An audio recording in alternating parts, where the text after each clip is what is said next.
Ayan, so hindi na po ako mapapakilala sa inyo. Mahirap maging professional sa iyo, Ella. Ayan, so, Erica Gonzalez po, at kami po ay napaka-konti lang, di ba kilala? Yung mga kapatid namin, kilala nyo na. So, anim po kami. So, ako po ang pangalay. Ayan, so, binilisan ko naman doon sa picture ko. Ayan, so, ako po ay dating employee din. Double E po yan, baka akala niyo po hindi ako marunong mag-spelling. Hindi lang kinaya, ha? Pero double E po yan. So, ako po ay nag-sales clerk and promodizer sa SM Robinson, Robinson Department Store and SM Mega Mall. So, nag-employee po. And ngayon, syempre, may halong kaarma at maharot talaga. So, hindi na employee, housewife na. Diba? So, ayun po. So, ito yung anak namin. Ayan. And then, so, ito na po yung pinaka-highlight ng presentation ko. So, my humble beginning in Global Pinoy Travel and Tour. So, way back August 29, month of August last year, nag-start ako dito. So, please meet Sir Ben and Mrs. Lolita. Ito po yun, yung nasa Zoom natin. Yung mga coaches po namin and mentor. So, actually po, tita namin siya. So, husband niya po yan. Citizen na po sa Taiwan si Ma'am Lolita. Pero si Sir Ben po talaga ay Taiwanese talaga. And then, 3 months na pala siya nakasali sa business, hindi namin alam. So, sabi niya lang, i-open yung account ko, i-navigate nyo. And then, parang month of, ano po yun, month of April, June. By August 29 po, sabi niya, mag-franchise na ako. Yun nga po yung one account namin. Pagdating po sa office, nag-franchise na rin po si Ma'am Mikay. So, dalawa po kami. Siya na po nag-finance ng aming pang-franchise. Ayan, so, ito po yung araw na nilakad ka? Wala. Tingala ko meron. So, ito po yung araw na nag-franchise kami. Ito po yung main office. So, kapag po may umano sa inyo at walang main office, medyo kabahan po kayo, ha? Kasi dapat po ang business may main office. Para any naman problem po, may tatakbuhan kayo. So, ito po yung journey ko. So, hindi naman po mapapagkaila na sobrang po ako, takot sa tao, no? Hindi po ako lumalabas masyado. Ito po kasi kaladkarin po talaga yan si Ma'am Mikay eh. So, sa office po, pag pumupunta kami, may trainings po kasi kami dito. Yun. Pag po nag-avail kayo, may trainings po kami, online and offline. Unlimited trainings po yan. Kung makikita nyo itong Webes ng hapon, umaalis kami. Opo, yun. And yung trainings po ay libre lang. Wala pong bayad yan. As much as na gusto nyong matuto, ayan, pwede po kayong magpaturo sa amin. One-on-one coaching din po kami, especially po ako. Ayan, so, dumating na po sa time, yung dati po, ayaw po kasi namin to, kasi nga po, feeling namin hindi namin siya forte, kasi nga kakausap ka ng tao, kasi sales po to eh. So, ako po talaga personally, ayoko. Yun nga lang po, yung pag-ayaw ko, naging ako po ang formal speaker po ng aming company. So, nagpe-present po ako almost 100 participants via Zoom and via Google Meet. Ayan po, so, mga clients po namin, mga nasa 80. So, ako po yung isa sa mga presenter ng aming company and speaker po ng aming company. O, diba? Yung takot sa tao ng speaker pa, ending. So, ito po, mga trainings namin. So, ito, walang tulugan to para sa trainings namin. Ito po yung main office namin. Every Thursday. Ito po every Thursday. So, yung nakita niyo po sa presentation ni Mikay, si Ma'am Angeli po, siya po ang pinaka-grand mentor namin sa business, yung vice president po. Ayan. So, dito po nagsimula yung journey ko. And then, ito po yung anniversary last December.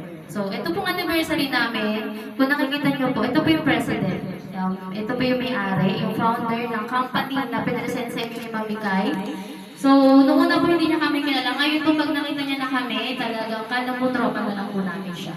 Ayan. So, noong anniversary po, last December, dalawa lang po kami. Kasi nga po, mahirap po kami ni Mikay. Kumbaga, parehas namin po ayaw. Kasi parehas kami, parang siya, kakapanganak lang na, diba? So, hindi niya gusto to. Ako din. So, ayan po.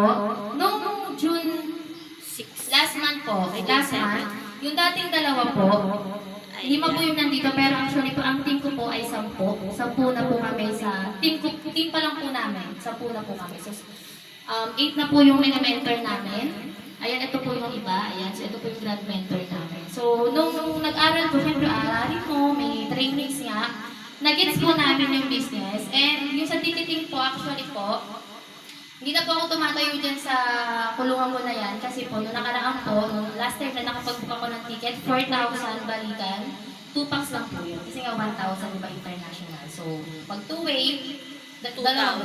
So, 4,000. Magaling po ako sa mape. Kaya na-pute ko po yun. So, ayun po. Ito po yung pinaka-highlight din, awards and recognition. So, ang dami ko, medyo naka-receive na rin po ng awards. So, na-awardan po tayo ng Global Pinoy Travel and Tours. Ito po yung mga awards ko. Meron pa pong iba, hindi ko na lang po siningit kasi, di ba isang yung nga, hindi nakita kanina eh. Pero 2 million eh.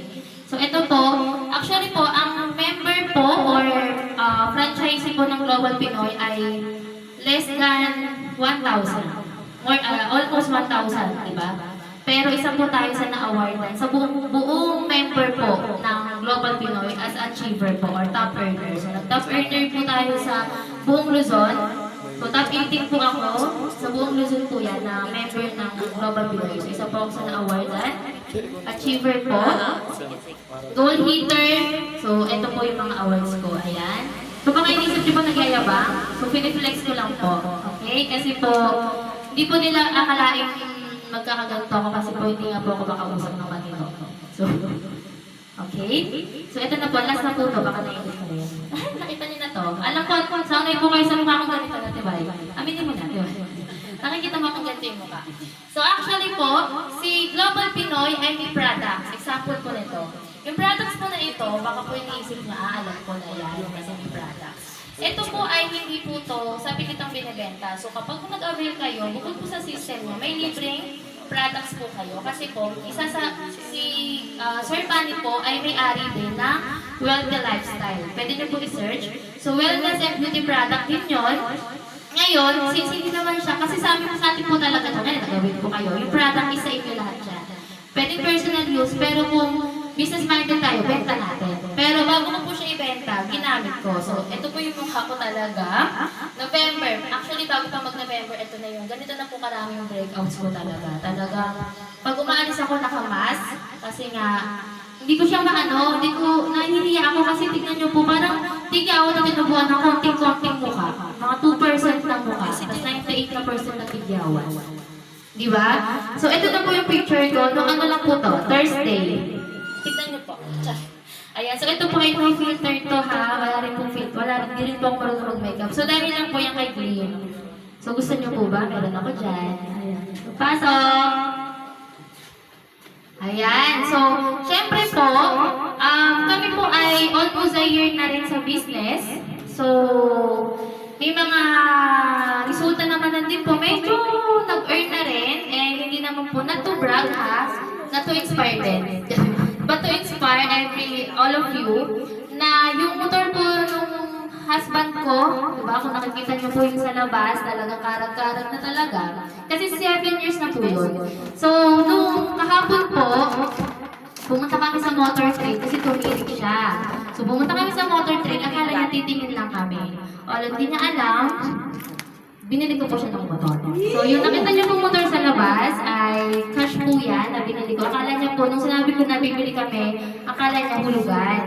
So, nung babayad na po, kailangan ng payment, kinash ko po. Kaya, mabait po yan talaga sa akin. Talaga, magiging mabait siya forever.